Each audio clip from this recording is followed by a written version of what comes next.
Hey everybody, welcome to the Dungeoncast. I'm Will. And I'm Brian. This is a podcast where we talk about everything Dungeons & Dragons, from rude ruffians to rowdy Rakshasas. And today, we're revisiting the Rogue.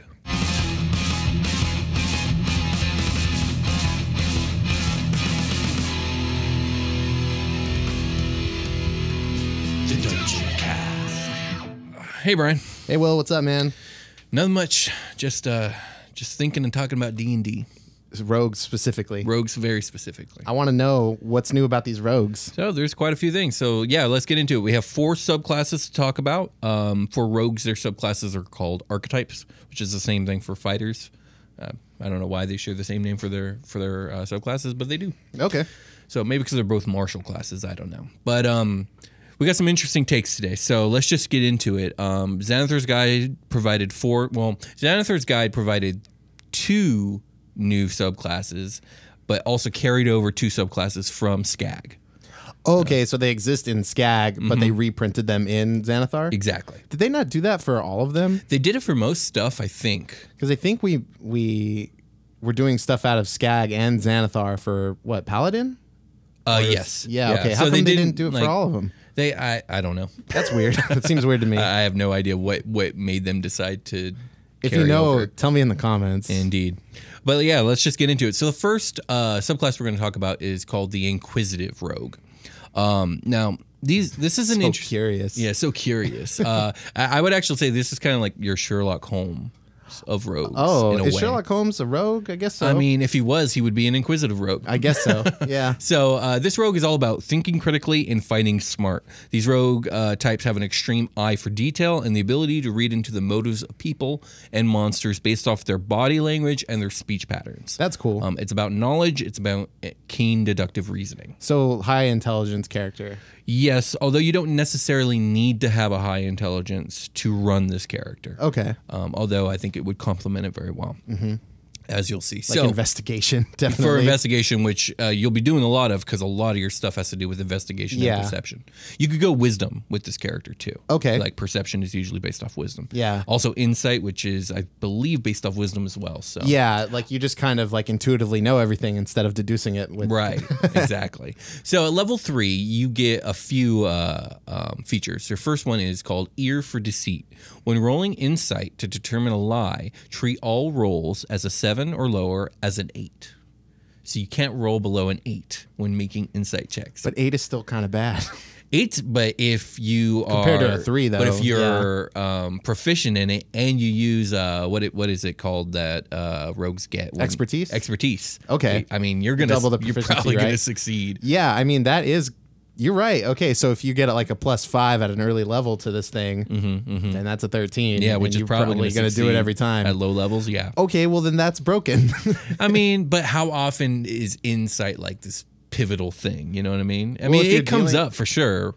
So pretty much like Batman always like in a lot of times he's going to figure it out because somebody ended up like dropping the ball and lying. Oh, I see. And like he's like I think that person's lying, and then like I've seen stuff where like Bruce Wayne accidentally stumbles onto the bad guy as like he's just like I'm just a doof like walking around like asking too many questions, you know. Yeah. And then somebody drops the ball, but he like is looking into it insightful, kind of like that. Like it can definitely be pivotal, and it can everybody definitely remembers be powerful. That scene. Swear to me, right? But if you're in a dungeon, it's probably maybe not going to come up. So I mean, it is situational, but I agree it is quite potent. Well, you get more features at this level. You also get a feature called Eye for Detail. So with this feature, you can use a bonus action to make a perception check for hidden creatures or objects, or an investigation check to uncover or decipher clues. So this is useful if you're in a fight and you need to be looking at stuff, but you're a little busy. Well, as this kind of rogue, you can do that and also do your regular turn. It sounds funny. This sounds like somebody standing in the background, like checking under rocks and shit while people are like getting thrown across the room. Right, exactly.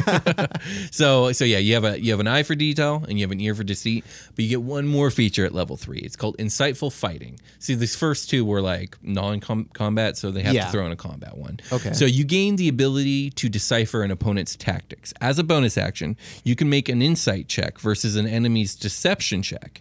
If you succeed, you can use your sneak attack without needing advantage. Ooh, but wow. but not if you have disadvantage. You don't get your sneak attack. Right. Okay, that makes sense. Like if you're in a position, like if you're like pinned under something or whatever, or like prone.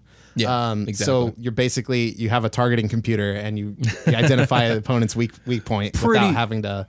Without having to have advantage, which is pretty useful. Most humanoids' weak points I've found are in the armpit. Oh, okay. Yeah, stabbing there is really effective. Yeah, I imagine it would be. Now, this isn't as powerful as it sounds, I think, because for a rogue to get their sneak attack, it's actually not that difficult in 5e. It's really not. You just need to have a friend next to somebody. Yeah. I personally don't like that. I think it's too easy for rogues to get sneak attack. But I come from 4th edition and 3.5 where you needed to be flanking to get sneak attack, which for me makes more sense. But whatever. So stabbing you from behind. It's useful. You don't have to have advantage or have a person next to you. The person that you're fighting to get your sneak attack. I kind of like the flavor where it's like I'm reading your movements and like you don't expect me to move in the way I'm moving. Right. So that's why you're taken aback and surprised when I go to stab you in the armpit. Right. Indeed. Just get in there. So at level 9, you get another feature called Steady Eye. With Steady Eye, you have advantage on all perception and investigation checks as long as you don't move more than half of your speed on a turn. So that's very potent again. Yeah. Now, I Tiptoe imagine through the tulips. Is that the right turn of phrase for that? I don't know. Like stopping to smell the roses. I guess so. The thing is, like, this feature probably I think would totally apply when you're not in combat. So, I mean, you're just going to have advantage on perception investigation checks from here on end. As long as you're not running, you're good. Indeed. As long as you're taking time to smell the roses. Yeah. So at level 13, you get a feature called Unerring Eye. As an action, you can sense the presence of illusion magic, shape changers not in their original form, and other magic designed to deceive your senses. You sense that the effect is trying to trick you, but you do not gain insight into what it's hiding or its true nature. You can do this a number of times equal to your wisdom mod per your level. This is a really cool subclass, I think. Like roleplay wise, it just sounds like somebody for sure. It sounds like somebody just doesn't put up with bullshit. Yeah. I don't put up with any kind of bullshit. Illusion bullshit? Yeah. Nah, not for me. Don't lie to me. Did you hide something? I found it. Right. Do you have a weak point in your armpit? I stabbed it. This is a archetype that would really shine in like a political intrigue type of game. Yeah, totally. Like a city game, maybe a low combat game. Yeah, so I mean, you have to be DMing a game where there are things to find that are relevant. Yeah. Where these skills checks are pertinent. Yeah. So finally, at level 17, you get your big feature called Eye for Weakness. While your Insightful Fighting feature is being applied, remember your Insightful Fighting is you don't need advantage for your sneak attack. Your sneak attack damage increases by 3d6 against that creature. Now, that's pretty powerful, but you have to wait till level 17 to get it. That's still 3d6 is pretty hefty. I think at level 17, your sneak attack is already 5d6, so this will turn into 8d6. Okay, yeah. I mean, at any point, like adding 3d6 is really good. It's pretty good. I mean, your average damage output for that is just 9 extra damage. I mean, at level 17 with this subclass, you've learned to twist your knife when you stab somebody in the armpit. Pretty much.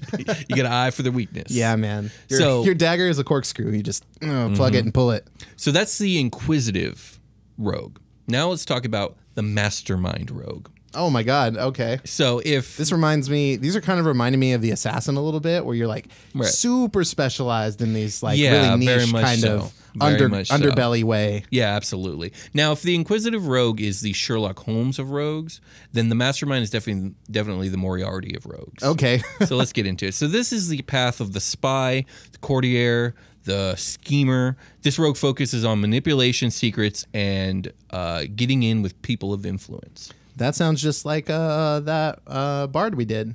Bard of Shadows, right? Mm-hmm. Was that? I think it was the Bard of Shadows, or I can't remember the name of it. Is that the name of it? But it was like the assassin type Bard. Yeah, I built that character. Yeah. This reminds me a lot of that. Listen to the Bard revisit to tell me if I got that right. Or I'm sure you know. Right. So you gain proficiency with disguise kits, forgery kits, and one gaming set of your choice. This feature is called Master of Intrigue, by the way. That's cool. And you also gain 2 languages of your choice. I'm going to drink some more. I was listening to some Acquisitions Inc. Where Patrick Rothfuss's character uses a disguise kit, and I really, really love the description that The DM makes. Chris Perkins? Yeah, Chris Perkins. Yeah. He really does a good job. Like, which episode was that?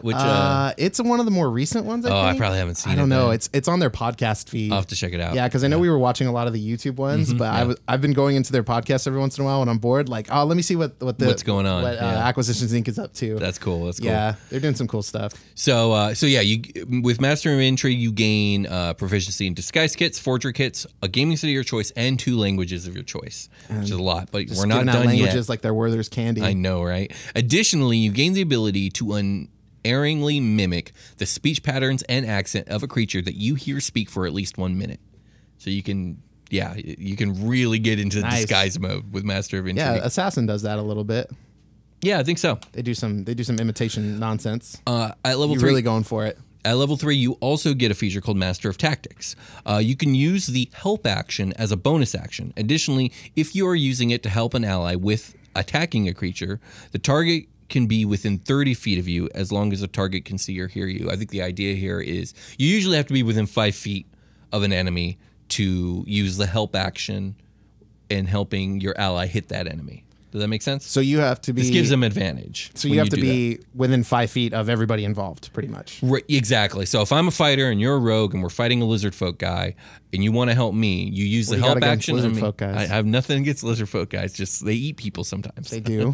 do. It's nothing personal. I know it ain't personal, but you can't eat me. Okay, so you're all fighting against... You 2 guys are fighting a lizard folk. Yes. At a bar. At a bar. And the bartender says to the lizard folk... Sorry, never mind. Okay. Go ahead. So as long as me and you are standing within 5 feet of each other and 5 feet of the lizard folk simultaneously, you can use your help action to give me advantage on my attack. Okay. That's normal. Yeah, that's the normal rule. Yeah, with this feature, you can be 30 feet over there and just say, hey, you. You can do it. Yeah, you can do it. Or fuck you, lizard folk. In the armpit. Yeah, in the armpit. He's got a weak point in his armpit. Exactly. And now I have advantage. And even better, you could do this as a bonus action. So you're handing out advantage to your allies. Oh my god! As a bonus action? Yes. Okay, that's dumb. It's a really good feature. That's stupid good. I like that feature a lot. It's like Lazy Lord style. It is very much so. Mm-hmm. And it should be because you're a mastermind. You're a brainy, strategic rogue. He's got soft armpits. Get him. Okay. Tell you. So at level 9, you gain a feature called Insightful Manipulator. Okay. If you spend at least 1 minute interacting with a creature or observing it, you can determine if it is inferior, equal, or superior to you in these categories. The fighter gets that at level 7. Yes, to a certain degree. What this is a little more specialized. So you can basically tell their intelligence, their wisdom, their charisma score, and their class level if they have it. Wow. And you can't get a specific read, but you could just tell if they're better than you, worse than you, or about equal to you. He's multi-classing druid barbarian. We gotta watch out. I know, right? But no, basically you could tell like, oh shit, this dude is hyper intelligent. Okay. Or this dude's an idiot. Or so on and so forth. Do you see the way he's turning the pages of that book? This guy's super smart. I know, right? Look at how fast he's reading. He's just absorbing the information. I could tell. I could tell he's really reading it. So that's an interesting feature. It's all you get at level 9. It's probably not going to come in too handy, but you never know. Yeah, it's kind of fun. This is a type of game, kind of like, we're going to play. This is city game stuff. Again, same as the Inquisitive, but a bit more manipulative, than anything. Okay, so at level 13, you get a feature called Misdirection. When you are attacked, while a creature within 5 feet of you is granting you cover against that attack, you can use your reaction to cause the attack to target that creature instead. Say what? One more. Okay. Give it to me again. So, if you're standing there and there's a large creature between you and the person firing an arrow at you, you can use your reaction to make the arrow hit the ogre in front of you. Does that make sense? The idea here being that like you see the attack coming, so you move in such a way that as the attacker releases the attack, they don't realize that they're about to hit their ally. Yeah, you just like tuck out of the way, like you drop to the you do like a burpee real quick. Mm-hmm. Okay. Now this is really handy if you're a halfling since you're smaller than fucking everything. So you really use this to your advantage. Okay, cool. Because everything gives you cover. That's kind of nice. Yeah, definitely. Yeah, it could come in handy. It's a real indirect way of causing damage. Halflings are either just like rogues or like what else are you? Like? Halflings make a lot of good stuff. They can make really great warlocks or sorcerers. They can make good dexterity fighters. They could be a lot of things. Cool. Yeah. So I always picture them as rogues. I mean, that's definitely the thing they lean towards. They make good monks. I think the player's handbook has a lot of art where halflings are rogues. Yeah, it's definitely like, it's kind of like how you see a lot of like elven wizards or dwarven clerics. You see a lot of halfling rogues. Yeah, that's the trope. And human fighters. Yeah. Yeah. Okay. Cool. So the big feature. Level 17, you get a feature called Soul of Deceit. Your thoughts cannot be read by telepathy or any other means unless you allow it. Oh, wow. You can even present false thoughts instead of what you're really thinking by succeeding on a deception check versus insight. You also cannot be compelled to tell the truth by magic, and your lies cannot be detected by magic either. That's cool. So if you feel somebody at if you feel somebody at the back door, you have all the power. The steering wheel is in your hand. Indeed. If someone casts zone of truth on you, they'll think you're telling the truth. You can tell them whatever you want. You're like, oh no, now you know about my weak point in my armpit, and you don't have that. And you don't. You're the best because you wear the best armor. Okay, so that's the Mastermind. So what are your thoughts so far on like these two subclasses? They're so very highly specialized. I agree with that. These are the ones out of Xanathar? Both of these are in Xanathar, yeah. Okay. I believe the Mastermind was, I think both of them might have been in Skag, but I know Mastermind for sure wasn't Skag. Oh, no, that's what I'm asking is like, are these the ports from Skag to Xanathar? Mastermind is for sure. Inquisitive might be specific to Xanathar's guide. Okay, yeah. Yeah, and then there's another one we're going to talk about later that is also a port from Skag. Oh, okay, so, yeah. Gotcha. So they really only got... Oh, no, we're covering 4 topics We're covering 4 today, yeah. Okay. Yeah.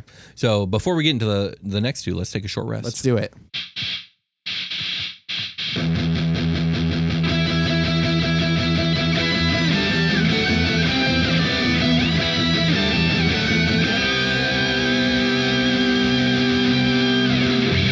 Hey, everybody, welcome to the part of the episode we're not talking about the last thing we were talking about. It was sneaky.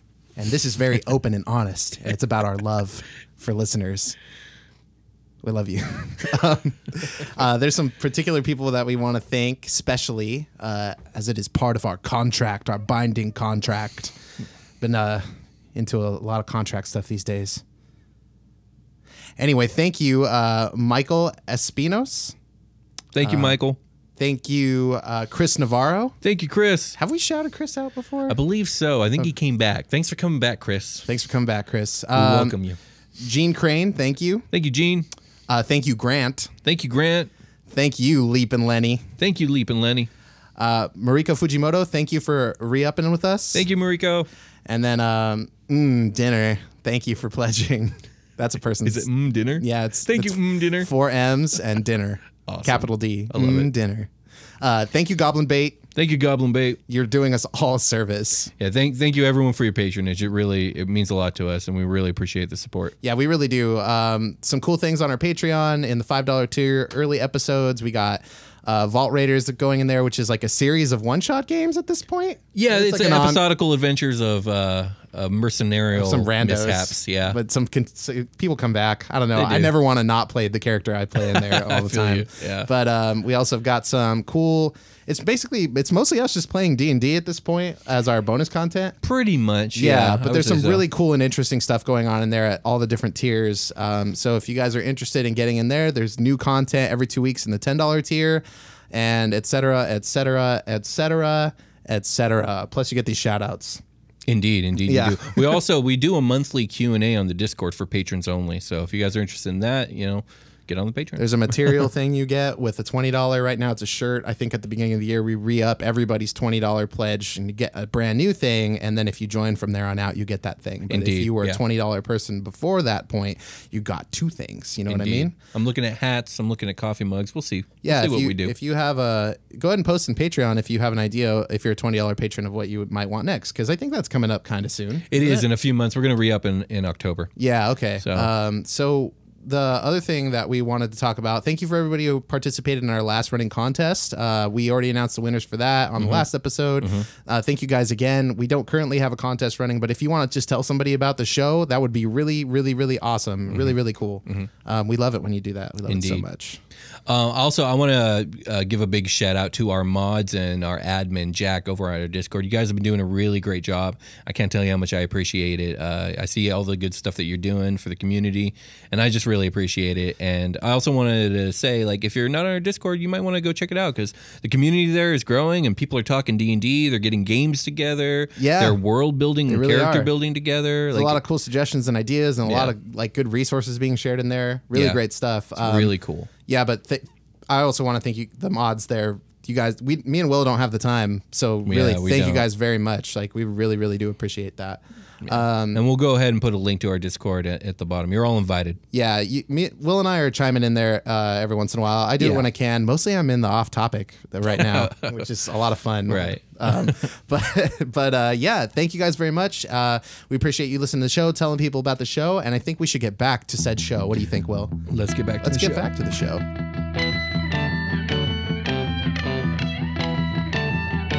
All right, Brian, let's talk about some more combat-focused rogue archetypes. Hang on, Will. I have an idea. We should talk about some more combat-focused rogue archetypes. Oh, that's a good idea, Brian. Let's do it. Let's do it. All right, so the first archetype we're talking about is called the Swashbuckler. Okay. Now, this one is a port over from Skag.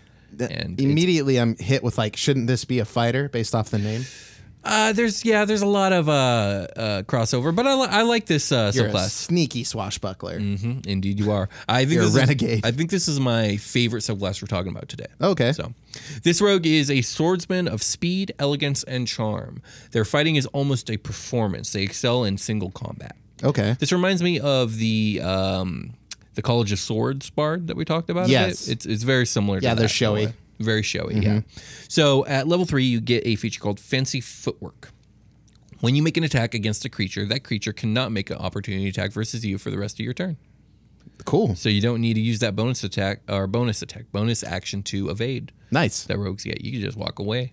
Use that bonus action on something else. You fucking drop the mic. Indeed. Take some steps back. You also get a feature called Rakish Audacity. Rakish? Okay. Audacity. Okay. You gain a bonus to initiative rolls equal to your charisma mod. Oh, wow. Okay. Yeah, so you're getting their dex and your charisma. Mm-hmm. Okay. You can also use your sneak attack on creatures without advantage when the creature is within 5 feet of you and no other creatures are within 5 feet of you. So a lot of these you're rogues a are duelist. just like, just do the sneak attack. Yeah, just fucking roll the Get d6s. it. You're a rage barbarian. Oh, right. You just get that damage. I think this is supposed to reflect the fact that they're good at single combat. If it's just them and one other person and no one else is near them, they have the advantage. It's like that scene with Johnny Depp and Orlando Bloom in the first Pirates of the Caribbean. Very much. And he's Very like, much. "Oh, you cheated," and he's like, "I'm a pirate, mate."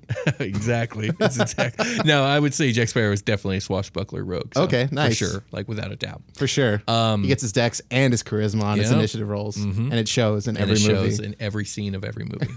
Okay, so level 9, you get a feature called Panache. I don't know if it's Panache, but I think it's Panache. Panache. Yeah, I don't know. Anyways, my favorite kind of bread. Your charismatic words are beguiling. As an action, you can make a persuasion check versus a creature's insight, as long as it can hear you and you share a language. If the target is hostile, it now has disadvantage against all creatures not you and can't make opportunity attacks against anyone but you for 1 minute or until it is attacked by another creature or you are more than 60 feet away from it. So compel duel. Compelled duel. That's what it is. But if it's a non-hostile creature and you use this feature, it is now charmed for 1 minute. Oh, okay. You're just that good with people. You're a people person. Right on. Okay. There's that cantrip Friends where you get advantage on persuasion checks, but then they get hostile after. This isn't that. This is not that. Oh man. Okay. It's better than that, and it should be. It's a level 9 feature. Well. Okay. Now move on. Okay. Whoa. What do you have to say about Friends? Will and I are gonna play a game soon, and I have a secret. Oh God, here we go. All right, that'll be fun. All right, at level 13, you get a feature called Elegant Maneuver. You can. No. You cannot He's die. dying. Let's try that again. Yeah. At level 13, you get a feature called Elegant Maneuver. You can use a bonus action to gain advantage on the next acrobatics or athletics check you make during the same turn. Nice. So kind of useful. And Yeah. you can like use if you need to cut a rope to fly up the mast of a ship real quick, you get Right. advantage on that. Exactly. Yeah. How do you think he does all the things he does? It's an elegant maneuver. Swashbuckler? Jack Sparrow. Oh, yeah. No, totally. Now this is useful in and out of combat because a lot of times the skill you're going to use in combat, acrobatics and athletics, I feel comes up a lot. So, Right. Yeah. So pretty good. At level 17, strength-based your things, big feature, things. Yeah, your big feature is called Master Duelist. If you miss with an attack roll, you may re-roll with advantage once per short rest. Oh, wow. So, nice. Pretty potent. Pretty yeah, nice. That's really good. There you go. And it's going to be sneak attack, probably. Yeah, oh, definitely. Are you kidding? Hell yeah. So that's the Swashbuckler. Again, very combat-focused. Very straightforward with what it does. I really like it. It's a flavor that appeals to me as a player. I don't really like rolling rogues. Not that I don't like the rogue class. I love having rogues in the party. I just never have had too much fun rolling rogues. But if I was going to roll one, I'd roll the Swashbuckler. Yeah, it sounds pretty cool. And like Johnny Depp is great. So yeah. I really like this class. But my favorite one was the Mastermind. Was the Mastermind. That one was pretty cool. I like the disguise kit stuff, especially after that the acquisitions thing I was telling you about. Right. Okay. Final subclass we're talking about, the Scout. Now, I kind of wrote down this is the I should have just been a Ranger subclass. Okay. That's partially a joke, but this is a nature flavored rogue. Well, yeah, you're a tracker. You're a tracker, you're a hunter. You might be like the scout of like a military party that goes out and like into the thick of it. Yeah. Yeah. So yeah, let's just get into it. Yeah. At level 3, you get a feature called Skirmisher. You're difficult to pin down in a fight. You can move half your speed as a reaction without provoking opportunity attacks when a creature ends its turn within 5 feet of you. Nice. So if someone ends up on you, you can just move on back. Okay. Like, no, get away. So you go to look for something else. You go to scout a new thing. Now, this isn't as useful as it sounds on the surface because the enemy has to end its turn within 5 feet of you, meaning it probably already attacked you. Yeah. So you're not really getting away from attack, but you can still get out of, the area. like if that's not the person you're trying to go for next turn, like you got free movement out of it. Definitely has its uses. So you also at level 3 get a feature called Survivalists, where you gain proficiency in nature and survival. Also, your proficiency bonus for these skills is doubled. So there you go. There's your ranger bit. Nice. Like now you can do what a ranger does, kind of. So at level 9, you get superior mobility. Your walking speed increases by 10 feet. Climbing and swimming speed, too, if you have them, which you would only have them if you're like a Triton. You got swimming speed or... Humans don't have swimming speed? No. The way swimming and climbing speed works for those without like a designated speed is it's like, I think, a quarter of your normal speed is your climbing and swimming speed. Like how jumping is like based off of your strength. Right. But if you have a designated climbing speed, then it would increase by 10 feet. There's creatures with a jumping distance mechanic built in. It's like you jump 10 feet at standing and 20 feet at running. Right. I think my homebrew bullywug had that. Yeah, and the toad creature that I summoned out of my staff as a druid did that also. Oh, yeah? Had Okay. that, yeah. I also homebrewed that too. So. Yeah. So apparently that's just something I give toad things. So it makes sense. Yeah, I mean, yeah. All right. At level 13, you get Ambush Master. You have advantage on initiative rolls, which is pretty fucking sweet. Okay. Also, attack rolls versus the first creature you hit during the first round of combat have advantage until the start of your next turn. So, everyone has advantage on that guy. Yeah, for sure. So, there we go. I was going to say like you're PETA from Hunger Games, but you're not. No, that's not you're not. That's not that at all. And your final feature for this subclass is called Sudden Strike. When you take an attack action, you may make an additional attack as a bonus action. Furthermore, you can use your sneak attack again. Double sneak attack. Okay. Sudden Strike. So, okay, yeah. I'm into that. Straight killer. Straight killing. But yeah, so that's the Scout. It's cool. It's solid. It bored me, to be honest. It's straightforward. Like, what is this? I feel like it steps on the Ranger, which I'm not a fan of. But if you want to play a Ranger that doesn't mess around with spells, because I'm also a fan of the spell-less Ranger, this isn't a bad way to go about it. Sure. I mean, the Rogues and Rangers are both Skirmisher-type characters, generally stealthy.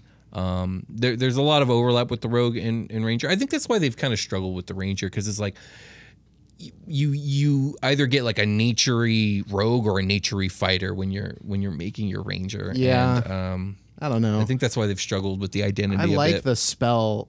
Like the spell list that the Ranger gets too, though. Like you really do. Oh yeah, the spells are nice too. I think that's the re-looking at everything for the Ranger. That's really what's setting it apart is spell casting. But Yeah, I mean, from the fighter and rogue for so sure. So that's what like you're trading spellcasting for sneak attack and like these little tricky rogue things that you do with like your action economy and stuff. Yeah, which is I think is also cool. Like it's just like you're a ranger. This feels like a not as good ranger to me. Well, you got to remember you're getting all the rogue stuff too, which is pretty potent. Well, that's what I mean. Is like you're a rogue. You're just a not as good rogue. I feel like because you're leveling out some of these like these features seem kind of lackluster and weak to me. Yeah. They really kind of are. It's probably the weakest of the subclasses we've talked about today, but flavor-wise, I can't knock it. I mean, like I'm a military scout. That tracks. I mean, like you're the guy that's going out in the dune buggy first. I guess I don't know. Well, we're definitely not building a scout today. I can tell you that much. Okay. But that being said, we are going to build a character today, and we should probably do that next. Yeah. Now it's my turn. It is your turn. We alternate. But you said if you were inspired, you might take up the mantle. Have you been inspired? Or should I be building today? I think we should ultimately end on you. Okay, let's keep the rhythm going. All right, we're going to take a break, and I'm going to figure out what the hell I'm building today. Yeah. And we're back. And I've come up with an idea. Oh, good. I'm glad. I was here for it, but like still. We will be rolling an Inquisitive Rogue today, and her name will be Clarice the Clever, and she's going to be a half-orc. Half-orc. And Clarice was an orphan on the streets of some unnamed city that I'm not going to come up with right now. Waterdeep. Sure. It's always Waterdeep. It's always Waterdeep or Neverwinter. Who was taken in by a thief wolves. master of a thief. No, by a master thief of a thieves guild. It's a metaphor. Who basically used children to help find marks on the street. But Clarice was a bit more clever than the other children, and he saw great potential in Clarice. So, who did? Oh my gosh, this nameless master thief. Your new dad. New dad. My new thief dad. New thief dad saw some potential in Clarice, so he raised her in the way of the master thief. And now, as an adult, she walks the streets of this unnamed city, maybe Waterdeep. We haven't decided, actually. And she finds marks, and she robs motherfuckers in the street. I just rob. Because she's strong and not so dexterous. Yeah. But she's smart and cunning. I rob motherfuckers in the street, and she's inquisitive. I'm smart enough to know that they're smart enough to know not to do nothing about it. I've dropped all my dice. I think you dropped all the D6 I put on that book. God damn it. There's two, like, in a place I'm not going to go. You don't get any more D6s over there? I have one more. Okay, I'm doing a deep dive. Hold on. Okay, we got the dice back. All right, we got the dice back. And we're going to roll some stats. I'm going to buy one of those dice boxes. So my goal here with Clarice is she's going to have a high strength stat. She's going to be a bit of a brute when it comes to her combat, but she's still going to have the high intelligence and decent wisdom of, like, that will benefit her inquisitive features. Sure. So let's roll some stats. So that is not good. That is not good. That's a 7. Tell me, like, what'd you get? Like two twos and a 3. 2, 2, 3. That is a 6, a 3, and a 2. So that is an 11. Okay. That is 3 4s. So that's a 12. Nice. That is an 8. That is a 5, a 4, and a 3. So that's a 12. And that is a 10. So not great stat rolls for poor Clarice. No, you've got 2 12s, an 8, a 7, and then your 2 average stats. An 8 and a 7. It's workable for sure. 8. You're just not a pro. 7 goes into charisma. Your expertise is what's really going to make this character pop off in the skills tree. That's true. So let's put that 7 into charisma. Okay. Let's put that 8 into, oh man, what am I going to put that 8 into? Wisdom. But I need that to be inquisitive. You could just go all intelligence, no? I could. If I were to build this character, that's the route. I would go all intelligence. Like, I would kind of I might even be willing to take a hit to put a big stat into intelligence for the flavor. We will put the 8 into wisdom. Or you could put it into, I guess you can't really put it into dex, huh? Actually, no, put it into no, don't put it in the constitution. You could be like a glass cannon. Nah, put it into wisdom. Okay. She's smart but not wise. Okay. What else do I got? You left. So those are your 2 dumb stats pretty much. Now you have 10, 11, 12, 12. Okay, so the 11 put into Constitution because I'll get a +1 to that, I think. Okay. Let me actually check that. And with that +1, that turns it into a 12. Yes. So that's now a 12 into con. Oh, for your race? For my race, yeah. Okay, yeah, cool. And then put a 12 into strength. That'll become a 14 because of my race. Okay, and so then this is going to be +2, so that's 14. So, and then put the other 12 into intelligence, so I'll at least be moderately intelligent. Yeah. I mean, a 12 is pretty good, right? 12 it's better than a 10. Oh, yeah. Okay.